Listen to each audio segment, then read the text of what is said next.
Alright, just got back from seeing Lupin III, Immortal Bloodline in theaters. This is sort of the culmination of Takeshi Koike's Lupin films and OVAs, which I unfortunately did not know going into this. I say that up top because if you have not seen all of the Koike Lupin movies, they will be spoiled for you in the first 5 to 8 minutes or so, because each of those gets a brief recap before this film starts.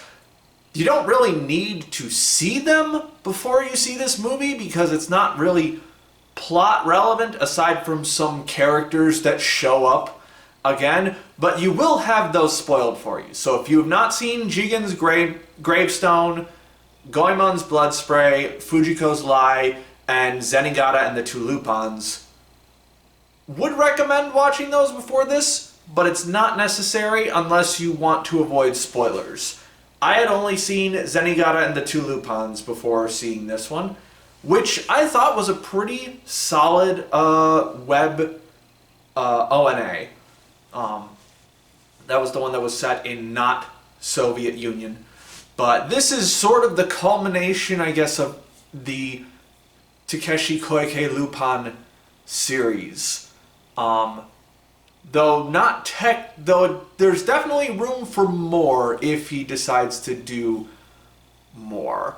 And so I feel like I should judge it as sort of the end point of a thing, because that's really what it is, and not well, I'm also going to judge it as a standalone thing because it is a standalone film, but as a standalone film, in terms of like what you would expect from a film pacing, it's not quite that.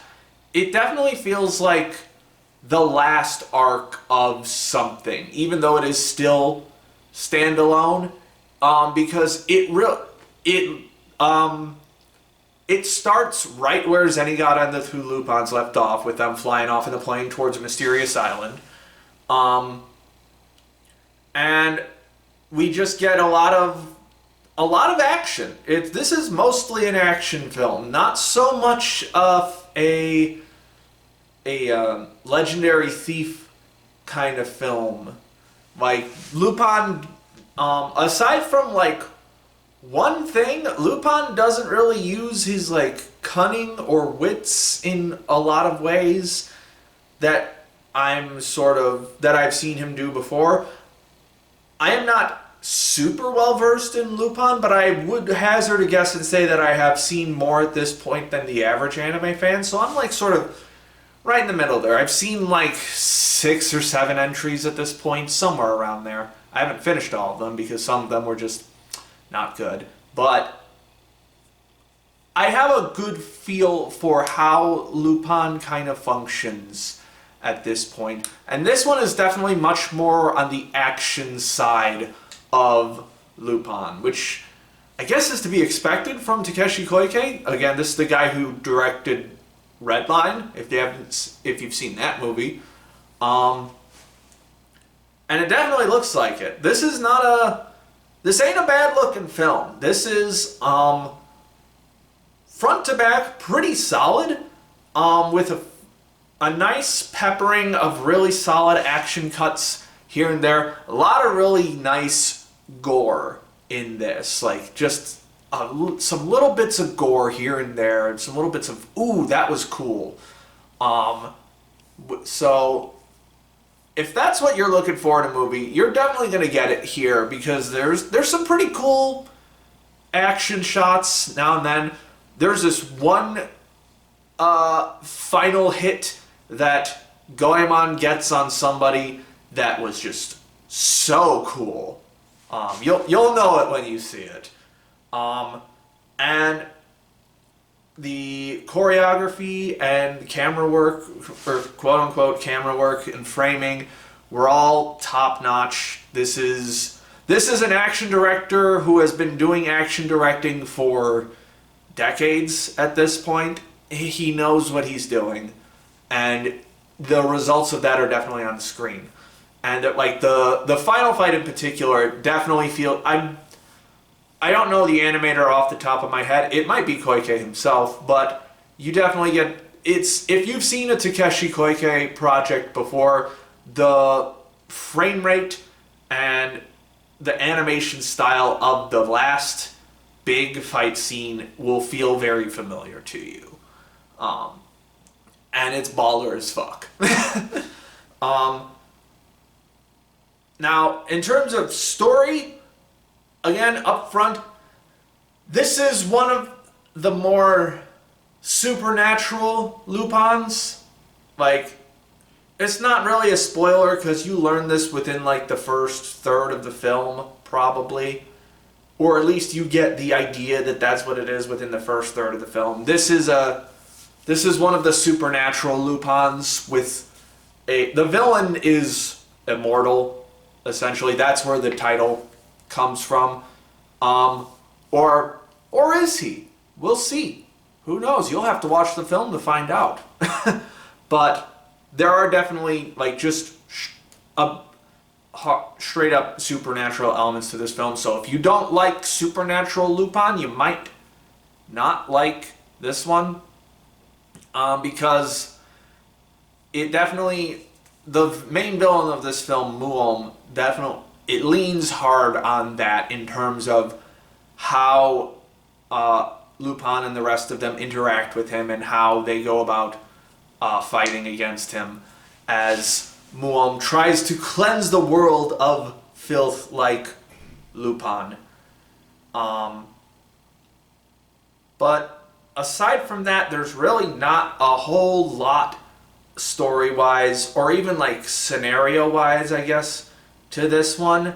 This is mostly just a bunch of action set pieces, which is cool. They're cool action set pieces, but I do think it definitely lowers the rewatchability of this one, whereas something like Zenigata and the Two Lupins had a more solid plot line with Zenigata and how far his moral code is being pushed, and the sort of the way that it approaches geopolitics was very interesting.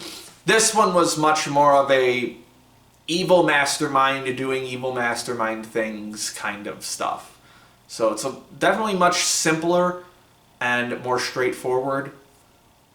So you're not going to get a lot of interesting plot twists, except the big twist as to how everything gets resolved in the end. Or I guess I should say how Lupin manages to pull the rabbit out of the hat. It's not a spoiler for me to say that Lupin succeeds in doing what he does at the end of this film, because it's Lupin, he always does. I'm not going to tell you how, but